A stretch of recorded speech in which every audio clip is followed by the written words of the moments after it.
로마서 6장 3절에서부터 4절 저희가 말씀 함께 읽고 시작하겠습니다. 무릇 그리스도 예수와 합하여 세례를 받은 우리는 그의 죽으심과 합하여 세례를 받은 줄 알지 못하냐? 그러므로 우리가 그의 죽으심과 합하여 세례를 받음으로 그와 함께 장사되었나니 이는 아버지의 영광으로 말미암아 그리스도를 죽은 자 가운데서 살리심과 같이 우리로 또한 생명 가운데 행하게 하려 함이니라. 아멘. 음, 여러분 혹시 그 부활의 회복을 경험하고 계십니까?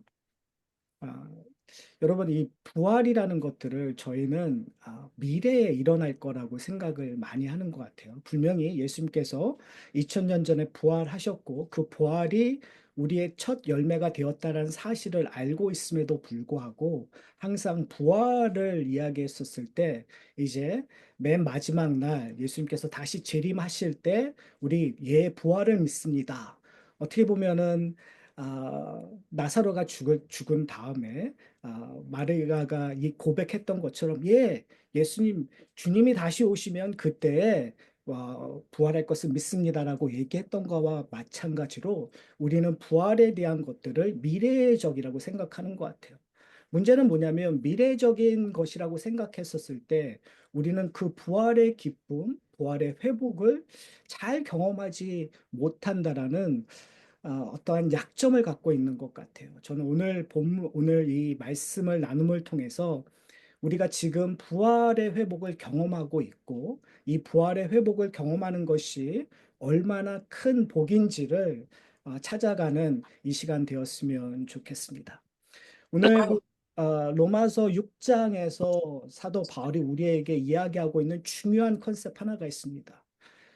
우리가 그 구원을 받았다라는 것들을 예수 그리스도와 함께 세례를 받았다라는 표현을 쓰고 있어. 그러니까 세례를 받았다라는 그 의미는 사실은 현대 교회에서 저희가 2020년 이 미국에서 살고 있는데 2020년에서 갖고 있는 그 세례의 의미와 2000년 전에 사도 바울이 로마 교회에게 편지를 썼었을 때 세례 받는다는 의미는 어떤 의미에서 같기도 하겠지만 사실은 저희들이 체감하는 온도는 분명히 다른 것 같습니다. 저희들은 어떻게 보면은 그냥 의식적으로 그것도 그 종교적인 의식보다는 그냥 커뮤니티 그 클럽에 조인하듯 우리는 세례를 받고 있는 것이 어떻게 보면 현실일 수 있는 것 같아요. 저희 지금 함께하고 있는 담다 구성원들, 그 교회들은 사실 그러기 때문에 이 세례의 중요성, 하나님이 주시는 맨스 오브 그레이스로서 이 성찬과 세례, 이 성례가 얼마나 중요함을 저희가 끊임없이 강조를 한 걸로 저희는 알고 있습니다. 그런데 지금 사도 바울은 로마서 6장을 통해서 다시 한번 우리에게 세례의 중요성을 이야기하는데 그 세례를 이야기했을 때 예수 그리스도와 연합하였다는 것을 강조하고 있어요. 그래서 지금 6장의 본문을 좀 정리하면 이렇게 얘기하고 있어요. 그와 그의 죽으심과 합하여 세례를 받은 것은 그러면서 그 우리가 지금 이 고난 주간을 앞두고 예수 그리스도의 십자가의 죽음하면 우리는 그 죽음이 얼마나 우리에게 그 영향력을 미쳤는지 우리는 잘 알고 있는 것 같아요. 근데 지금 사도 바울은 의도적으로 그의 죽으심과 합하여 세례를 받은 것은 그와 함께 장사되었다고 얘기하고, 근데 거기서 끝나는 것이 아니라 또 그와 함께 살리심을 받았다고 얘기하고, 그리고 더 나아가서 그와 함께 생명 가운데 행하게 되었다라는 것을 우리에게 이야기하고 있어요.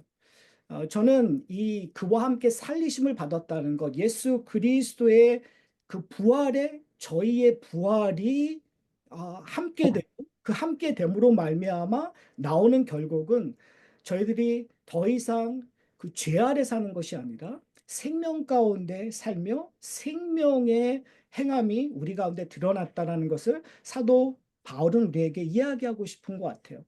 저는 우리에게 좀 질문해야 될 것이 있는 것 같아요. 우리가 부활의 회복을 이야기하는데 그러면 어디로부터 회복인가? 어디로부터의 회복인가? 그리고 어디를 향한 회복인가라는 이 두 가지 질문에 저희가 좀 답을 했으면 좋겠습니다. 여러분, 어디로부터의 회복일까요? 우리가 무엇인가로부터 회복했다라는 그 의미는 그 망가졌던 것이 다시 원형처럼 되는 것들을 우리가 생각할 수 있는 것 같아요. 근데 만약에 우리가 내가 뭔가 망가지지 않았더라든지 아니면 내가 뭔가 부족함이 없다고 했었을 때 과연 우리에게 회복이 의미가 있을까요? 우리가 좀 괜찮다고 생각하고 우리가 좀 부족함이 없다고 생각했을 때 우리는 회복을 열망하지 않습니다. 그렇기 때문에 저희가 이 부활을 이야기했었을 때 우리가 기억해야 될 것은 어디로부터 회복되었는가에 대한 이야기를 저희가 깨달아야 된다고 봅니다. 바로 로마서 6장 전에 로마서 5장 21절에 이렇게 기록되어 있습니다. 이는 죄가 사망 안에서 왕노릇한 것 같이 은혜도 또한 의로 말미암아 왕노릇하여 우리 주 예수 그리스도로 말미암아 영생에 이르게 하려 함이라. 여러분, 지금 사도 바울은 의도적으로 우리가 죄 아래 있었다고 얘기해요. 근데 그 죄 아래 있었다라는 것을 사망 안에서 죄가 왕노릇하고 있다라고 얘기해요. 그러니까 지금 우리가 어디로부터 왔냐면 죄의 다스림 안에서 있었다라는 거예요. 그리고 심지어 우리의 아비는 하나님이 아니라 사탄 마귀였다고 성경은 우리에게 증거하고 있어요. 여러분 끔찍하지 않습니까? 사실은 우리가 아 저는 개인적으로 우리가 신앙생활 했을 때 우리가 놓치고 있는 부분들이 뭐냐면 우리가 너무 쉽게 잊어버린다라는 거예요. 우리가 어디서부터 왔는지. 우리는 사랑받기에 합당한 사람이라고 오해하는 것 같아요. 우리는 의인이라고 너무 쉽게 너무 급진적으로 우리는 생각하는 것 같아요. 그런데 성경은 우리에게 과거가 있다고 얘기합니다. 근데 그 과거는 정말 생각하기 싫은 과거예요. 왜요? 우리의 아비는 사탄이고 마귀라고 얘기해요. 마귀의 자식들이었어요. 죄의 사망 안에서 우리는 어떠한 일도 할 수 없었던 사랑하는 성도 여러분, 우리는 어떻게 보면 우리보다 별 볼 일 없는 사람들, 별 볼 일 없는 문명, 어떠한 사회를 봤을 때 되게 무시하기도 하고 너무 쉽게 정죄하고 비판할 때가 참 많습니다. 근데 우리가 기억해야 될 것은 뭐냐면 우리의 시작 포인트는 우리가 이 땅에 태어났었을 때 좀 말린다. 자랑할 것이 없었다라는 거예요. 아니, 자랑할 것이 아니라 우리는 절망 속에서 태어났다라는 거예요. 아무런 우리가 아무런 선한 일을 할 수 있는 능력이 없는 데서부터 시작되었다라는 것을 저희가 기억해야 될 것 같아요. 자, 그러면 우리가 얘기했을 때 어디로부터 회복이냐고 얘기했을 때 우리는 죄가 사망 안에서 왕노릇한 것 같은 데에서 우리가 회복된 거죠. 그러니까 죄로부터 회복이 된 거예요. 여러분 정말 여러분 죄로부터 회복되었습니까? 여러분 더 이상 죄를 짓지 않으십니까? 죄를 짓지 않고 사방의 왕노릇한 데에서 회복되었다면 그건 도대체 어떤 모습입니까? 여러분의 지금 신앙생활에서 과연 그런 일들이 우리 가운데 드러나고 있습니까?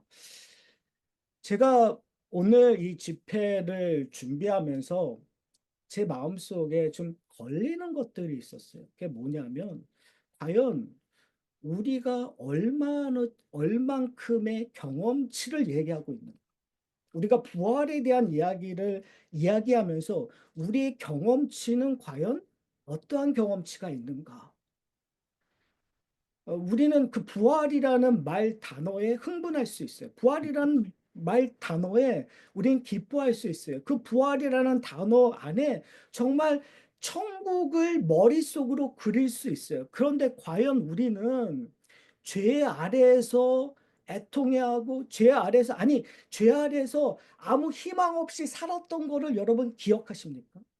그거를 경험해 보신 적이 있으십니까?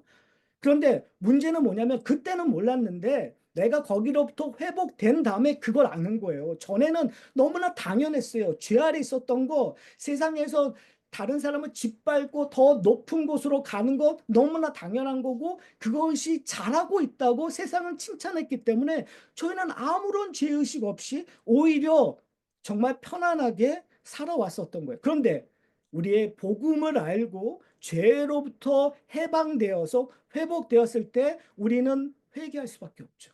성령이 우리에게 회개를 요구해요. 우리가 전혀 생각하지 않았던 죄가 기억나기 시작해요. 그리고 그것이 얼마나 정말 처절하고 절망적이고 희망이 없었다는 것을 깨닫게 돼요. 여러분, 그런 경험이 있으십니까? 문제는 뭐냐면 부활이라는 것들을 우리가 온전히 경험하기 위해서 이 과정을 경험해야 돼요. 여러분, 십자가의 은혜로 말미암아 회개하지 않는 사람들은 부활의 그 은혜를 경험할 수 없겠죠. 저희가 질문을 좀 이런 질문들을 우리가 좀 솔직하게 냉철하게 고민해야 될 것 같아요. 부활이다. 예수님 부활하셨어. 기뻐. 죄에서 해방했다. 이렇게 단순하게 머리로 논리적으로 생각하는 것이 아니라 우리가 어디서부터 왔고 그것이 얼마나 큰 기적이고 은혜이고 내가 할 수 없는 일을 하나님께서 해주셨다는 것들을 우리의 삶 속에서 경험하는 일들이, 그래서 사도 바울은 우리에게 이렇게 얘기하는 것 같아요. 죄가 많은 곳에 은혜가 많다고 얘기하는 것 같아요. 그래서 여러분, 사랑하는 성도 여러분, 우리가 어디로 와서부터 왔는지를 알게 된다면 그 다음에 저희가 질문해야 될 것은 뭐냐면 어디를 향한 회복인가. 여러분, 부활의 회복이 뭐가 좋죠? 그냥 내가 죽었다가 살아나니까? 그런데 성경은 단순히 죽었다 살아나는 것이 중요하다고 얘기하고 있잖아요. 나사로가 분명히 죽었는데 다시 살아났어요. 그런데 나사로는 죽었다 살아났지만 결국은 뭐를 향하여 가는 거죠? 죽음을 향하여 갈 수밖에 없었어요. 나사로와 마리아와 마르다는 즐거웠어요. 기뻤어요. 부활을 경험했으니까. 그러나 그들의 끝은 결국은 죽음이었어요. 여러분, 우리도 일시적인 부활의 경험을 원하시는가요? 그렇지 않아요. 성경은 우리에게 얘기하고 있는 것은 뭐냐면 이렇게 얘기해요. 우리 주 예수 그리스도로 말미암아 영생에 이르게 하려 합니다. 저희가 읽었던 로마서에서 얘기하는 것은 뭐냐면 생명 안에서 행하게 하기 위함이다. 즉 우리가 부활의 회복의 궁극적인 목적은 영생을 향한 회복이에요. 사랑하는 성도 여러분, 부활의 이 기쁨이, 부활의 회복이 은혜가 있고 지금 우리에게 너무너무 소중한 것은 뭐냐면 우리의 구원이 드러나는 일이기 때문에 그래요. 우리의 영생이, 하나님의 유업이 우리의 인생 속에서 침투하고 그 인생 속에서 드러나기 때문에 우리는 부활의 회복을 열망하고 부활의 회복을 우리의 인생 속에서 경험하려고 노력하는 거예요. 저는 성경의 이러한 모습들이 그림자적으로 보여졌다고 저는 생각합니다. 어디서 그런 일들이 드러나냐면 이스라엘 민족의 역사에서 드러났었어요. 하나님께서 이스라엘 백성들을 나의 백성이라고 선택하신 다음에 이스라엘 백성들을 애굽에서 종노릇했었을 때 그들을 끌고 오셔서 가나안 땅으로 옮기셨어요. 그런데 이 출애굽기를 통해서 그리고 모세 오경을 통해서 우리가 알 수 있는 것들은 뭐냐면 하나님이 그 구원의 일들을 일어난다는 거예요. 애굽에 살았을 때 유월절을 통해서 어린 양의 피로 말미암아 애굽의 장자들은 다 죽게 되는데 이스라엘의 장자들만 살리셨어요. 그리고 이스라엘 백성들을 출애굽하셨을 때 홍해를 건너는 사건을 통해서 어떻게 보면 사도 바울은 이 홍해의 사건을 세례의 모습과 유사하게 얘기했었을 거예요. 홍해를 들어가는 것은 우리가 세례를 받았을 때 물에 잠기는 것처럼 그 물이 얘기하고 있는 바다의 심판들이 죽음을 상징하고는 죽음 속 안에 들어갈 수밖에 없는 것들이 우리예요. 근데 홍해를 건너므로 말미암아 땅을 밟음으로 말미암아 살아난 것처럼 이스라엘 백성들을 홍해를 건너므로 말미암아 구원하셨던 것처럼 하나님의 백성들도 세례를 통해서 그것들이 상징적으로 보여지는 것들을 저희가 볼 수 있어요. 광야 생활을 하시면서 중요한 것은 뭐냐면 시내산에서 율법을 만드시고 율법을 우리에게 주시고 가장 중요한 것은 뭐냐면 하나님이 이스라엘 백성들을 자신의 백성으로 자신의 자녀로 여겨주시고 새 나라를 세우셨다라는 이 광야 생활을 통해서 하나님의 신정 국가가 드러났었어요. 근데 여기서 끝나는 것이 아니라 하나님께서는 꼭 그 가나안 땅을 우리에게 주시겠다고 얘기해요. 어떻게 보면 이 출애굽 사건을 통해서 이 가나안 땅은 천국을 하나님의 나라를 상징하고 있는 모습이에요. 그러니까 지금 이 출애굽 사건을 통해서 궁극적으로 하나님께서 구원하시고 이 광야 생활을 통해서 이스라엘 백성들을 훈련시키시고 그리고 이 가나안 땅에 들어감으로 말미암아 구원을 완성하는 모습들이 출애굽기 안에 들어 있었어요. 그런데 이 모습이 사실은 저희들의 인생의 모습 속에서 드러나죠. 오늘 로마서에서 6장에서 얘기하고 있는 것처럼 우리가 예수 그리스도와 합하여 받은 그 세례가 사망의 권세를 이기고 생명이 영생이 주어지는 거예요. 그런데 그리고 나서 곧장 영생의 천국에 들어가는 것이 아니라 하나님의 백성들은 이 땅의 삶을 살아가게 돼요. 어떻게 보면 이 땅의 삶은 출애굽했던 이스라엘 백성들의 광야의 삶과 유사한 거죠. 저는 이 그림을 통해서 저희가 기억해야 될 것이 뭐냐면 우리의 인생의 구속사적인 여정이 있어요. 근데 그 구속사적인 여정은 그냥 우리가 내버려 두는 것이 아니라 이 위에 보면 하나님의 나라라는 큰 강이 도도히 흐르고 있는 것 같아요. 그 하나님의 나라가 우리의 인생 속에 침투하는 것. 그래서 예수 그리스도와 합하여 세례받는 자들은 그의 죽으심과 그의 장사하심과 그의 살리심과 그리고 생명 속에서 행함으로 말미암아 뭘 경험하냐면 하나님의 나라를 이 땅에서 경험하는 거죠. 저는 이것이 부활의 회복이라고 생각해요. 이 땅에서 그냥 사는 것이 아니라 하나님이 주신 그 유업을 가지고 이 땅에서 사는 것이 부활의 회복을 경험한 하나님의 백성들의 삶이라는 사실을 저와 여러분이 기억하셨으면 좋겠어요. 그래서 그리스도인이 된다라는 것. 그러니까 다른 말로 얘기하면 우리가 회복된다라는 것은 살리심의 은혜와 기쁨을 누리는 것입니다. 살리심이라는 건 부활이 주는, 그렇죠? 예수 그리스도가 살으셨기 때문에 우리도 그 안에서 사는 거죠. 예수 그리스도와 함께 삶으로 말미암아 우리 가운데 은혜와 기쁨이 누려지는 거예요. 은혜와 기쁨이 누려지는 것이 회복되었다라는 증거가 된다는 사실을 저와 여러분이 경험하셨으면 좋겠어요. 그렇다면 살리심이 도대체 어떤 모습인가? 성경은 살리심을 통해서 우리의 삶이 새롭게 창조되었다고 얘기해요. 그것이 거듭남이라고 우리는 표현하기도 하죠. 에스겔서 36장 26절에 이렇게 얘기하고 있어요. 또 새 영을 너희 속에 두고 새 마음을 너희에게 주되 너희 육신에서 굳은 마음을 제하고 부드러운 마음을 줄 것이며. 그러니까 구약에서도 끊임없이 새로운 창조, 거듭남을 열망하게 만들었다고요. 왜요? 하나님의 나라의 다스림이 이 땅에 침투했었을 때 그 속에 뭐요? 이 죄의 다스림에서 새로운 하나님 나라의 다스림으로 변했기 때문에 새로운 창조가 일어나고 거듭남이 우리의 삶 속에서 드러나는 거죠. 사도 바울은 고린도후서 5장 17절에 이렇게 얘기해요. 이전 것은 지나갔으니 보라 새 것이 되었다. 사랑하는 성도 여러분, 여러분은 부활의 경험, 살리심을 경험을 하면서 여러분이 새롭게 창조됨을 경험하고 계십니까? 새롭게 창조됨으로 말미암아 거듭남으로 말미암아 하나님의 은혜 안에서 은혜의 삶을 우리는 살고 있습니까? 저는 살리심의 경험을 이야기 전에 저는 살리심을 경험하지 못한 삶은 어떤 모습일까라는 생각을 좀 해봤어요. 그러니까 부활을 충분히 누리지 못하는 삶은 무엇일까?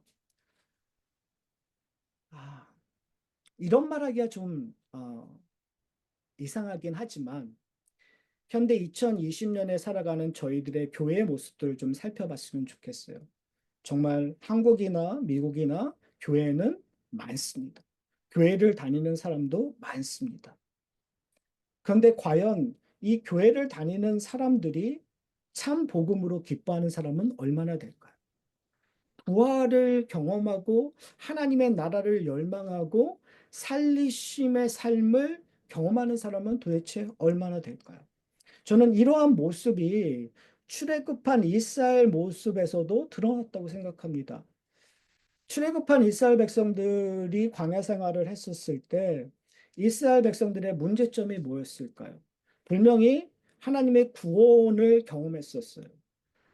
유월절 사건을 경험했었어요. 애굽에 있는 장자들은 죽었는데 자신의 장자들은 보호받고 있었다라는 것, 살리심을 받았다는 걸 경험했어요. 그들은 홍해를 건넜어요. 여러분, 이것보다 더 큰 경험이 도대체 어디 있을까요? 홍해를 건너는 그 분명히 바다인데 그 마른 땅을 밟으면서 걸었던 그 경험들이 있었어요. 시내산에서 하나님의 영광의 모습을 봤어요. 구름 기둥과 불 기둥을 통해서 하나님의 임재하심을 봤었어요. 근데 이스라엘 민족들은 뭐죠? 자꾸 뒤를 보는 거예요. 뒤에 그들이 경험했었던 애굽의 삶과 비교하기 시작하는 거예요. 그때 자신들이 먹었던 것들, 자신이 입었던 것들, 자신이 마셨던 것들, 자신이 누렸던 것들. 여러분 한번 곰곰이 생각해 보세요. 저는 이해할 수 없는 게 뭐냐면 그들이 애굽에서 어떤 모습이었다고요? 종의 모습이었다. 아니, 종의 종으로서 먹고 마시고 누렸던 것들을 지금 광야 생활에서 그리워하고 있는 거예요. 이걸 우리가 이해를 못 하잖아요, 여러분. 그런데 우리의 지금 현실의 삶을 한번 보세요. 여러분, 우리가 이런 모습을 하고 있더라고요. 예수를 믿고 예수의 다스림을, 하나님의 다스림을 갖고 있는데 우리는 옛날에 누렸던, 세상에 누렸던 것들을 늘 동경해요. 아니, 과거가 아니라요. 현재에도 우리는 늘 우리의 마음과 생각이 어디로 갖고 있죠? 세상으로 갖고 있어요. 세상에 누리는 것들, 다른 사람이 누리고 있는 것들을 배아파하고 부러워하고 그들에게 그들을 향하여 귀를 쫑긋거리고 그들이 뭘 하고 있는가를 보고 있지 지금 우리가 누리는 것들을 놓치고 있다라는 거예요. 이스라엘 백성들의 문제나 지금 우리의 문제들, 살리심을 경험하지 못하는 사람들은 남의 떡이 더 좋아 버려요. 여러분, 이런 분들은, 이런 사람들은 늘 비교합니다. 뭐요? 내가 가진 것과 세상이 가진 것, 내가 가진 것과 애굽 때 가졌던 것, 내가 지금 가지는 것과 늘 비교해요. 근데 비교의 결과가 뭐냐면 항상 하나님의 것이 적어 보이는 거예요. 그럼 우리가 질문할 수밖에 없어요. 과연 그들은 살리심을 받은 자인가? 이것이 현대 지금 교회에게 질문해야 될 것 같아요. 우리들에게 질문해야 될 거예요. 우리는 과연 부활의 살리심을, 부활이 주는 하나님의 그 유업을 과연 경험하고 있는가?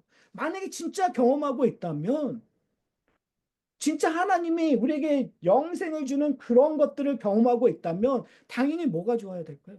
지금 하나님의 것들이 좋아야 되잖아요. 근데 우리는 지금 눈과 마음과 손과 발이 어디로 가고 있어요? 이스라엘 백성들처럼 애굽으로 향하는 것처럼 우리는 세상으로 향하고 있다면 우리는 아직 뭘 경험하지 못한 거죠? 살리심을 경험하지 못한 거예요. 자, 그렇다면 살리심을 경험하는 삶은 무엇인가? 저는 하나님의 형상을 회복하는 삶이라고 생각을 해요. 하나님이 이 땅을 창조하시고 하나님이 인간을 하나님의 형상으로 지으셨어요.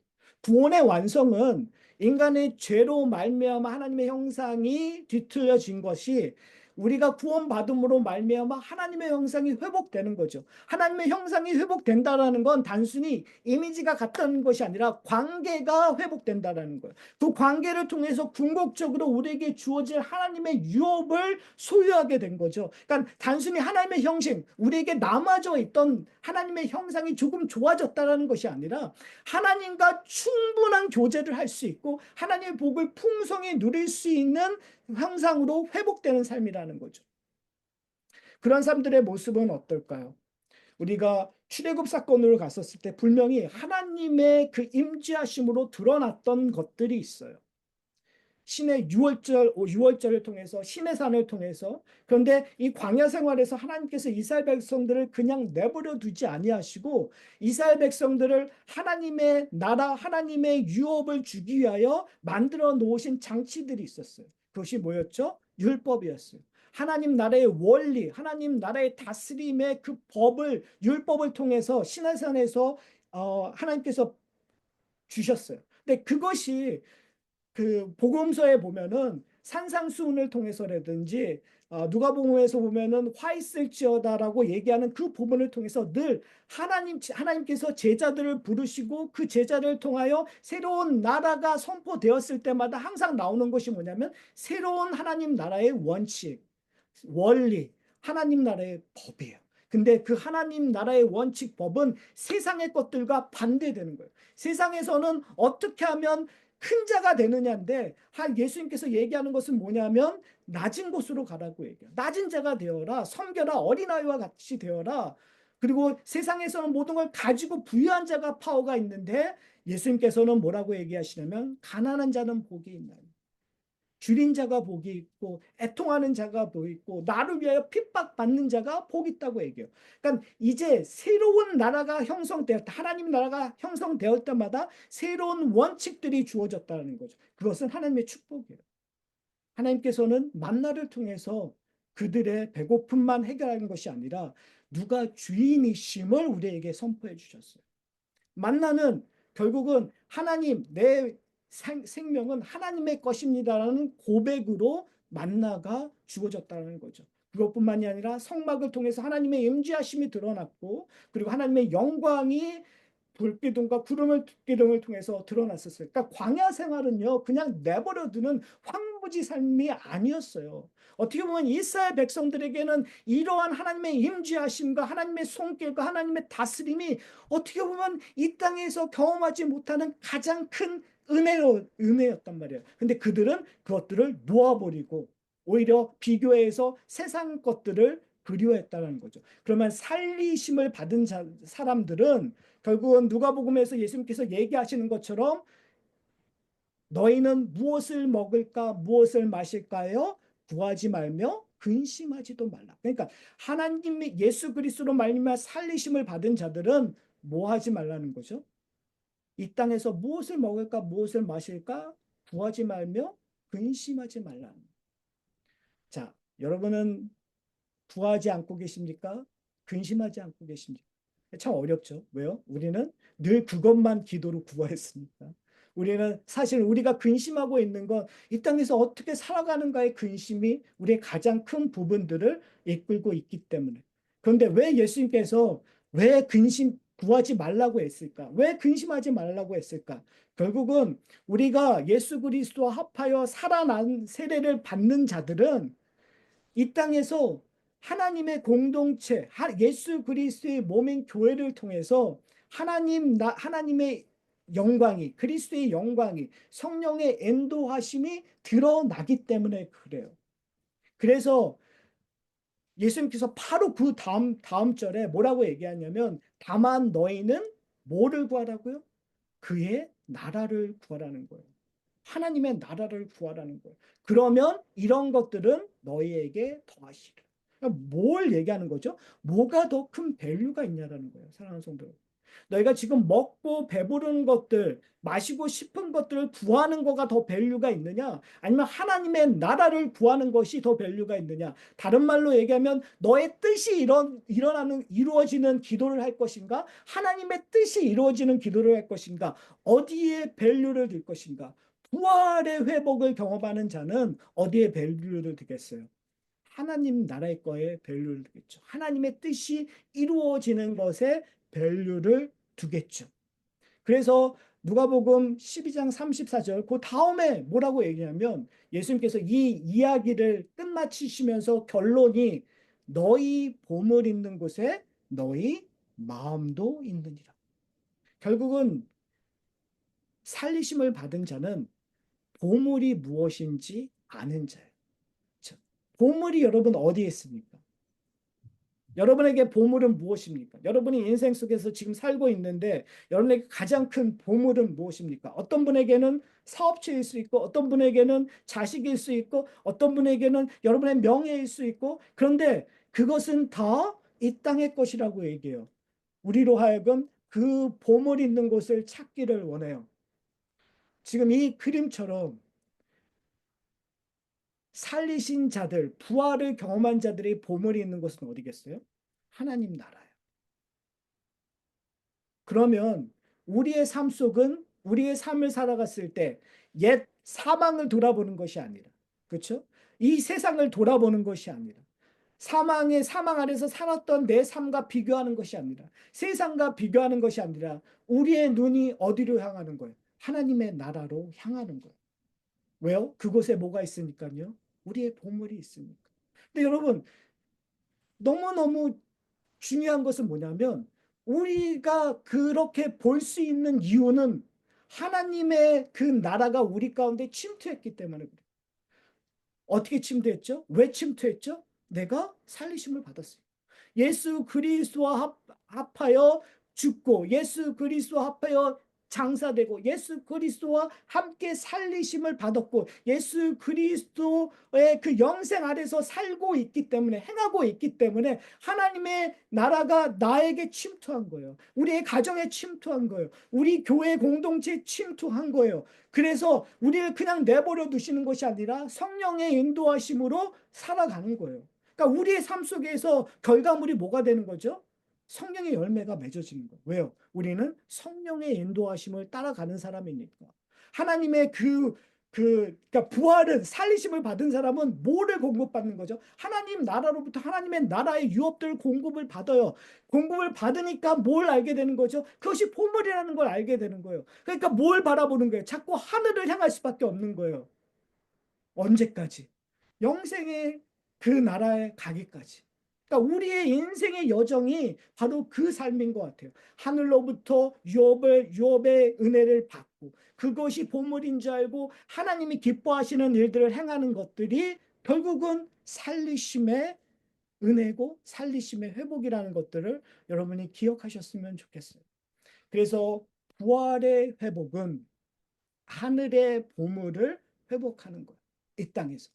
사랑하는 성도 여러분, 여러분 그 일들을 하고 있습니까? 여러분은 하나님의 형상을 여러분들의 삶 속에서 회복하고 있습니다.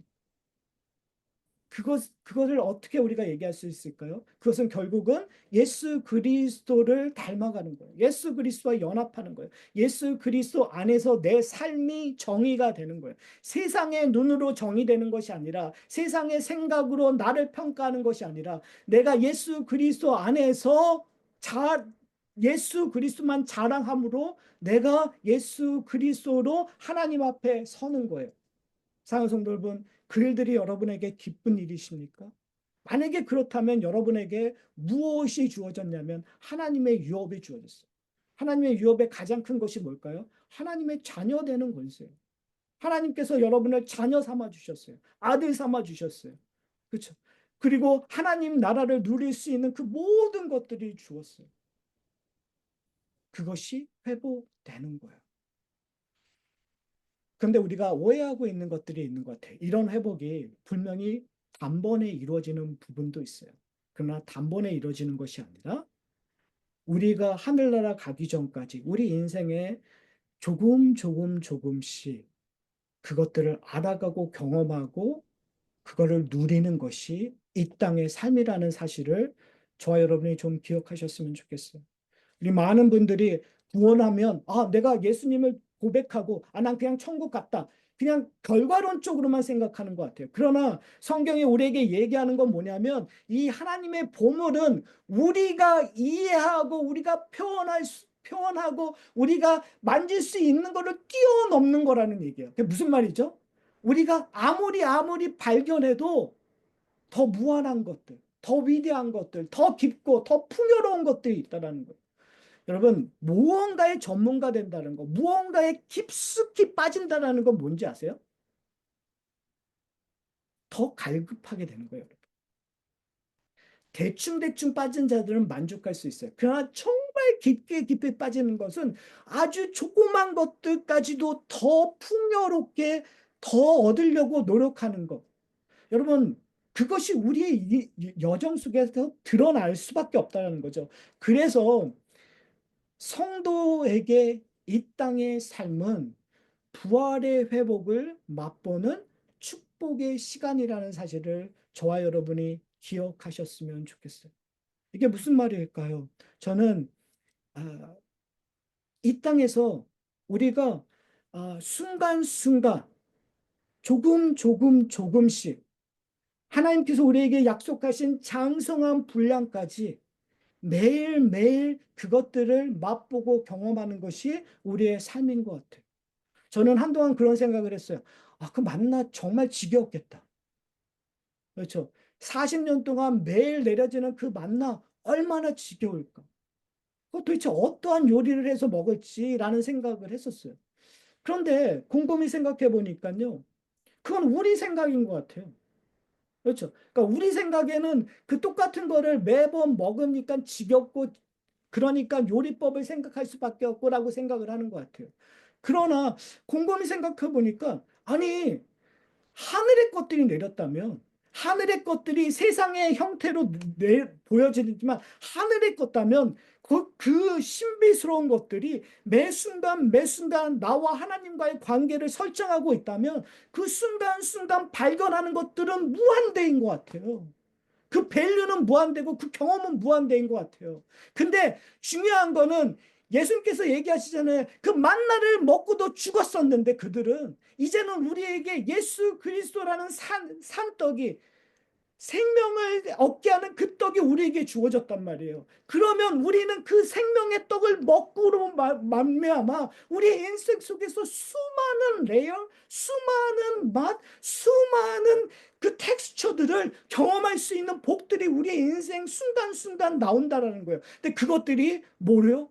살리심의 회복으로부터 드러난다는 거죠. 내가 살림을 받지 않는다면 그것들 경험할 수 없어요.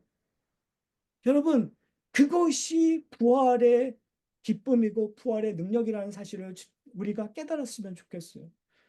제가 여러분에게 말씀드리고 싶은 마지막 이야기. 결국은 우리가 성령의 인도하심과 도움으로 우리가 경험하지 않는다면, 여러분, 부활의 살리심은 우리가 죄 안에서 그 전에는 몰랐는데 내가 얼마나 정말 말도 안 되는 죄인인가를 깨닫지 않는다면, 그리고 그 회개 속에서 하나님이 부어주시는 은혜와 회복을 경험하지 않는다면 내가 살리심의 그 경험은 할 수가 없어요, 여러분. 만약 그걸 온전히 경험했다면 이제 살리심의 경험이 우리로 하여금 좌절과 절망과 다른 곳과 비교하는 삶이 아니라 이 땅에서 끊임없이 하늘을 향하여 하늘의 보물을 더 얻기 위하여, 여러분, 보물을 얻기 위해서 우리가 해야 되는 건 뭐죠? 예수님께서 비유를 들은 것처럼 땅을 파다가 보물이 났어요. 그럼 여러분은 어떻게 해야 되죠? 내 모든 것을 팔아서 그 보물이 묻혀있는 땅을 사야 되는 거잖아요. 왜요? 보물이 중요하니까. 사랑하는 성도 여러분, 여러분은 지금 살리심을 얻었고, 이제 듣게 되었고, 눈으로 보게 되었고, 이제 만지게 되었고, 이제 누리게 되었는데, 왜 그 하늘의 보물을 그렇게 중요시 여기지 않습니까? 이제 정말 마지막 때, 우리에게 이 하나님의 나라를 누릴 때가 정말 남지 않았다면, 우리의 인생을, 우리의 모든 것을 걸고 그리스도가 기뻐하시는 그 연합, 그리스도 안에서 주어지는 그 생명을 누려야 되지 않겠습니까? 그것이 예수님께서 2000년 전에 십자가의 길을 가셨던 이유고, 그 죽음을 이기시고 그리고 부활하신 이유고, 지금 천국에서 지금 우리를 보고 다스리고 계신 이유가 바로 거기에 있지 않겠습니까? 우리 사랑하는 성도 여러분, 우리가 이제 고난 주간이 지나고 부활 주일을 맞이할 때 더 이상 더 이상 그냥 세상의 것과 비교하는 우리의 신앙의 고백이 아니라 예수 그리스도로 말미암아 우리 간에 발견된, 그리고 우리가 경험된 참된 고백으로 하늘의 것들, 하나님의 것이 최고이고 우리의 모든 기쁨과 능력을 준다라는 고백을 하는 저와 여러분이 되시기를 소원합니다. 우리 함께 기도하시겠습니다. 하나님 아버지, 감사합니다. 저희들 부활의 회복에 대해서 다시 한번 깨닫게 하여 주심에 감사합니다. 주님, 저희가 무엇을 소유하고 있고, 무엇을 만지고 있고, 그리고 어떠한 나라에 사는지를 깨닫게 함으로 말미암아 예수 그리스도로 말미암아 새롭게 된 그리고 하나님의 형상이 회복되고 하나님 나라의 유업이 우리에게 주어졌다는 그 진리 안에서 매 순간순간 매일매일 그 보물의 소중함과 기쁨과 누림을 풍성히 누릴 수 있는 주의 백성들 되게 하여 주시옵소서. 예수 그리스도의 이름으로 기도드렸사옵나이다. 아멘.